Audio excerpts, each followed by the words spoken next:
Following a string of successful films in their foundational years, including the Academy Award-winning Shrek, DreamWorks officially spun their animation division into the publicly traded DreamWorks Animation, vowing to stick exclusively to CG animated movies, and rapidly releasing Shrek 2 in 2004, which became the third highest grossing film of all time at the time. Headed into their second decade, Jeffrey Katzenberg remained head of the studio, promising to continue telling great stories that are fun and comedic, with a level of sophistication and irreverence that appeals to a broad audience. In 2005, the studio released the commercially successful Madagascar, spawning their second major franchise, as well as the first feature-length Wallace and Gromit movie, Curse of the Were-Rabbit, under a production deal with British stop-motion studio Aardman Animation, which also resulted in 2006's CG-animated Flushed Away. That year, DreamWorks was purchased by Paramount Pictures, folding DreamWorks Animation into the studio system and away from their independent roots. Regardless, DreamWorks largely retained their independent spirit, delivering a series of original and unique animated adventures over the following years, such as 2006's Over the Hedge, 2007's B-Movie, 2009's Monsters vs. Aliens, and 2010's Megamind, while continuing to capitalize on their hit franchises, releasing two more Shrek films in 2007 and 2010, and a second Madagascar in 2008. Additionally, two new franchises spawned, with Kung Fu Panda becoming the highest grossing non-Shrek DreamWorks animation in 2008, and the critically lauded How to Train Your Dragon toppling the same record in 2010, also making DreamWorks the first studio to release 3 CG animated films in a single year.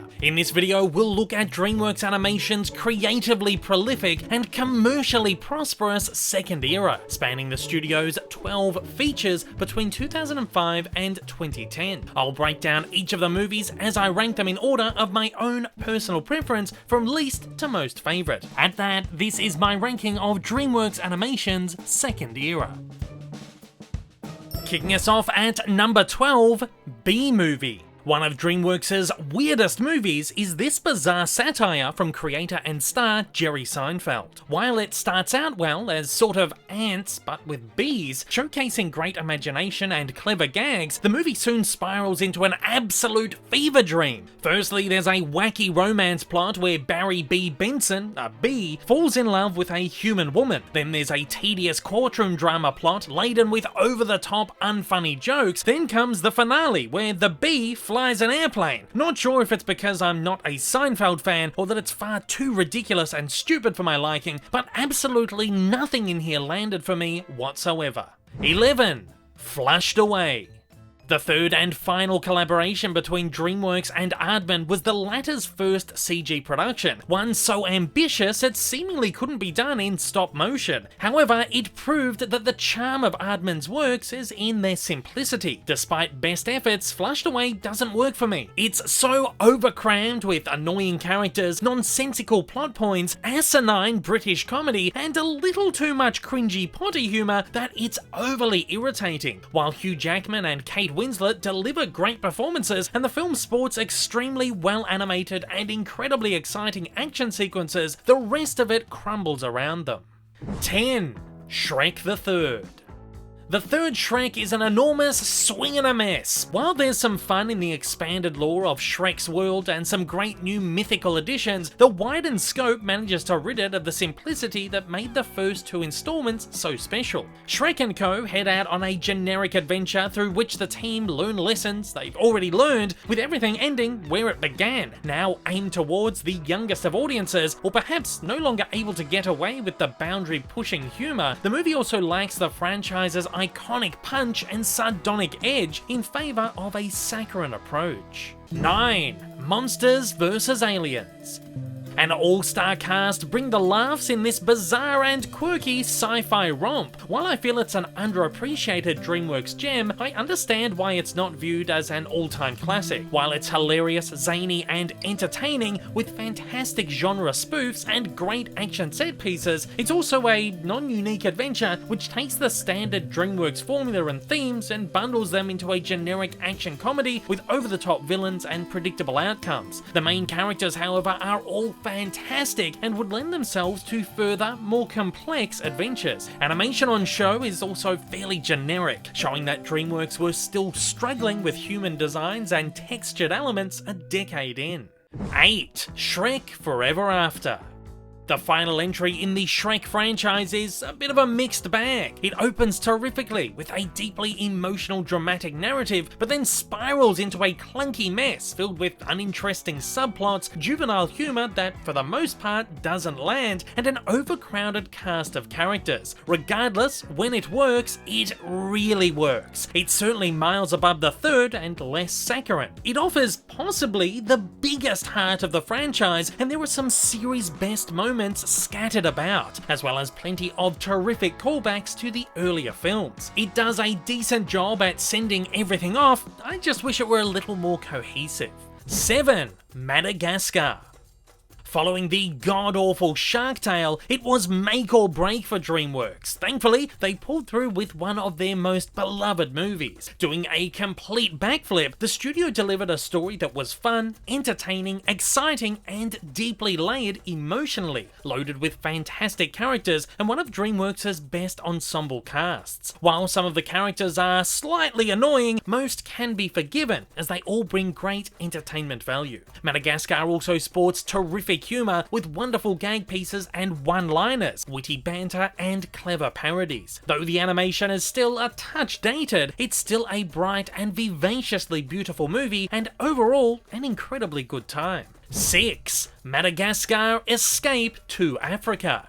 DreamWorks managed to craft a sequel that not only builds on the first, but outdoes it in almost every way. All the characters are back at their lovable best, but allowed more narrative space, with fleshed out character developments and deeper backstories. At the forefront are stories of individuality, belonging, love, and family. There's also some incredible conflicts, both external and internal. With a wider scope, new characters are organically introduced, complementing the franchise's growing lore. Animation is also a major step up, with dazzling textures replacing the plasticky look of the first. Humour is amped up too, and while often still a little silly, it's a mostly enjoyable and satisfying adventure.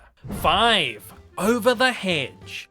A bright, over-the-top, funny adventure based on a popular comic strip by Michael Fry and T. Lewis. While it's fairly thin on plot, the movie's relatively high-stakes action sequences, fun villains, terrific cast, and uproariously hilarious buddy comedy moments make it an absolute blast. Bruce Willis and Gary Shandling are a literal odd couple, a pair with unexpected yet undeniable chemistry, and maybe one of DreamWorks' best ever duos. Like all great comic strips, Over the Hedge is brimming with scathing satire, adult laughs, and poignant characters, with great heart and narrative arcs injected into every one of the ensemble. 4. Wallace and Gromit, The Curse of the Were-Rabbit. For their second Aardman collaboration, focus was on the iconic Wallace and Gromit in their first feature-length adventure. Built in the mold of classic monster flicks, Were-Rabbit is a terrific comedy horror, with hilarious moments and legitimate thrills, beautifully playing on the themes, tropes, and iconographies of the genre. It's a great parody while also a wonderful love letter. In true style, it also has the heart and humility, with a tale of friendship and hopeless romance at its very core. Additionally, featuring series staple adult humour, some of the most risque and shocking of the franchise. Once again, Aardman's technical achievements are stupendous in this overly ambitious and well-produced stop-motion masterpiece. 3. Kung Fu Panda. Sporting absolutely gorgeous cinematography, colourful animation, and stunning visual design, Kung Fu Panda is an absolute visual feast, and easily one of DreamWorks' best-looking movies. While it may appear a fun parody of Chinese cinema and the fantasy wuxia genre on the surface, at its core is a respectful ode, which follows the hero's journey formula to a T. Action and adventure sequences are stellar, and fight scenes are some of the most awesome ever seen in animation. Jack Black leads a terrific cast, all delivering some of DreamWorks' most fun and memorable characters. It's fun, exciting, hilarious, and heartwarming, delivering absolutely everything a good animated adventure should. 2. Megamind. Premiering the same year as Illumination's similarly themed Despicable Me, Megamind unfortunately went largely overlooked on release, over the years easily becoming DreamWorks' most underappreciated classic. The movie over-delivers on its promise to present a superhero spoof from the villain's perspective, perfectly playing on the themes and narratives of the genre, with plenty of terrific throwbacks and references. Not only is it a wildly hilarious and subversive parody with a hysterical cast who bring fantastic characters, but it's also a genuinely good comic book flick with a great story, stunning visuals, tremendous heart, exciting sequences, and fun action-adventure. And coming in as my #1 favourite movie of DreamWorks' second era, How to Train Your Dragon. Original, beautiful, and poignant, Dragon is one of the most emotional animated films of all time. This tale of friendship and belonging is almost impossible to escape without tears. With a larger-than-life scale, it offers up incredible characters, amazing worlds, insane fantasy action-adventure scenes, breathtaking imagination, and tremendous animation. Flying sequences are some of the best ever put to screen, and viewed in their intended 3D are even more breathtaking and immersive. It's of course all elevated by John Powell's euphoric score. How to Train Your Dragon is a near-perfect movie and one of DreamWorks' greatest ever. It's a feast for the eyes, ears, and soul. And at that, I'm throwing it over to you. I want to know, what is your favourite DreamWorks movie of their second era, or what is your own personal ranking? Fire away with those down in the comments. Also, don't forget to like and subscribe if you haven't already, and if you'd like to check out more DreamWorks and animation rankings, I've previously covered Disney and Pixar, you can find them on your screen.